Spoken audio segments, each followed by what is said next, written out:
Apple just launched their new iPad and iPad Pro, as well as the Apple TV. The initial impression was that, look, I don't think Apple's making an effort in these upgrades. It seems like incrementals rather than a big full overhaul. I guess from Apple's strategy perspective, this is a good move, given that how far ahead the M chip is compared to the competition. So the iPad Pro comes in two sizes, exactly the same as last year. We've got the larger 12.9 inch as well as the 11 inch, all right? Same display, same design. Nothing has changed. There's no mini LEDs in the 11 inch. It's only available in the larger 12.9 inch. Apple claims that the M2 chip with the 8-core CPU gives a 15% performance boost, while the GPU with 10 cores gives a 35% graphics boost. We'll have to see about that. It comes with 5G and Wi-Fi 6E, so twice as fast compared to the previous generation. They've also launched a hover feature for the Apple Pencil that's only available on the M2. I believe that's a software update and it can be accomplished with the previous generation, but I think that's Apple's way of squeezing consumers to buy the next generation iPads. In fact, hold on a second. See this?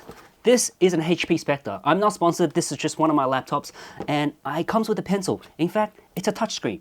Now, you can flip it around, and basically it has the exact hover features on the Apple iPad. I've got a pen, and here it is. See? I don't know if you can see, but it's not a hard thing to implement. So I don't see why Apple's not doing this, but we'll come back to this because there's something I want to share with you a little bit later on. But I guess if you're in the Apple ecosystem, the whole design team, you've got your Mac Pro, your iMacs, and with an iPad now you've got the touch sensor. I think this is a great feature, but I just feel like Apple is late to the game, as usual. But hopefully the intuitiveness, the actual user experience, I mean, that's what Apple's known for, so hopefully that's a lot better versus, say, something like this. Next is the iPad. It's just called the iPad, there's nothing fancy to it, and it looks exactly like an iPad Pro. The square design that we've all been accustomed to for the last couple of years. Of course, it comes in different colors now, and like Apple, you have to be sure that, differentiate yourself that, hey, I've got the latest iPad or the latest iPhone with the latest colors. You've got the 10.9 Retina display as well as the new A14 Bionic chip. What's different is they've moved the 12 megapixel camera from the side to landscape mode, which is great, and it's a welcome feature that's been needed for a long time. But what's funny is that's not available on the iPad Pro. I don't know why, maybe it's the internal design, but hey, that's Apple. You've also got USB connectivity, which makes it really good for everyday use, and then they've introduced the Folio keyboard, which I think is great, with the added feature of the trackpad makes it so much convenient. It's really well put together, and looking at the key travel on the video, it looks very similar to the MacBook Pro, which I think is one of the greatest keyboards in terms of feel on a laptop. So fingers crossed. And of course, Apple also casually dropped the Apple TV. You've got HDR performance as well as the new A15 chip. But apart from that, nothing else is new. Slightly lower price, but that's it. So apart from the specs, let's go to what I was interested in. See, back to this laptop. So this is the HP Spectre, right? So Apple really emphasizes on the pencil this time, the hover, right? And one of the things they introduced was new applications coming into the ecosystem. And one of them is Davinci Resolve. I use Davinci for everyday use, all my editing, all my color correction, color matching, as well as effects. I do it in Davinci Resolve. By the way, if you want to see a full workflow, how I edit my videos and color match, feel free, let me know in the comments. I'm happy to do one for you. But yeah, let's go back to that. I'm really excited for that because I use the MacBook Pro to do all my editing.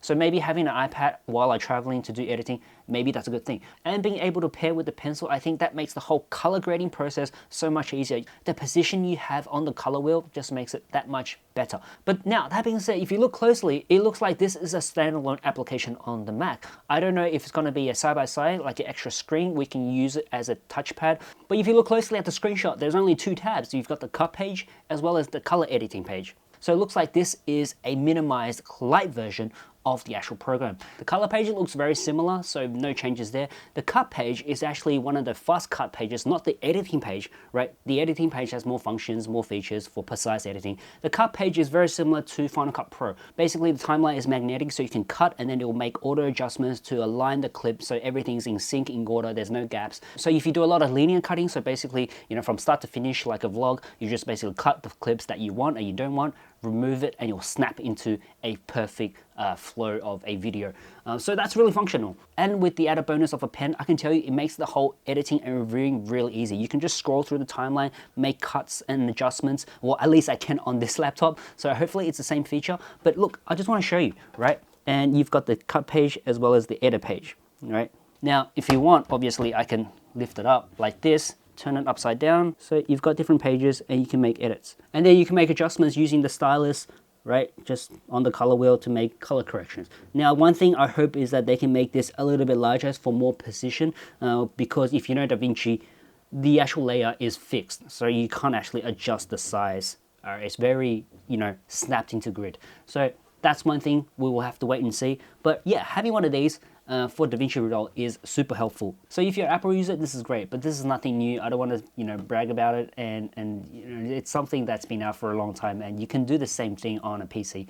So to sum it up, I think it's great that actually improving on the iPads, but I feel like it's a bit late to the game with the functions. It's more software rather than hardware, and given the position of iPads the previous generation, I think now it's a great time to purchase something secondhand. Don't get me wrong, I love Apple. I use all Apple products. It's just I'm being honest like I am on this channel. So if you want to see my, tutorial on how I edit, let me know in the comments. But this is it. I'll see you in the next one. Peace.